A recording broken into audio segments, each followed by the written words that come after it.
Mantan pegawai Biro Rumah Tangga Kementan bersaksi di sidang Tipikor dengan terdakwa ex-Mentan Syahrul Yassin Limpo.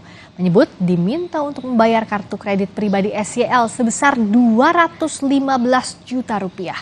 Padahal tak ada anggaran di Kementan untuk membayar kartu kredit pribadi SYL.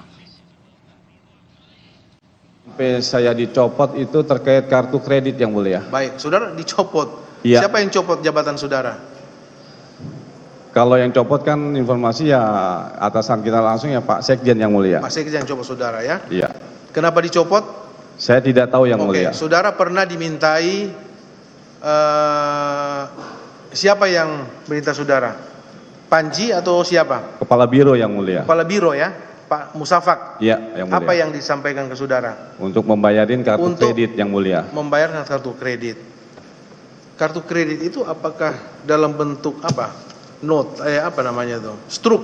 Enggak, kita hanya diinfokan sama Kepala Biro ada pembayaran kartu kredit. Ada pembayaran kartu kredit atas nama siapa? Kartu kredit itu? Pak SYL, Yang Mulia. Atas nama Pak Menteri, Pak Iya. SYL. Untuk dilunasi, berapa untuk dilunasi itu? Tahu enggak saudara?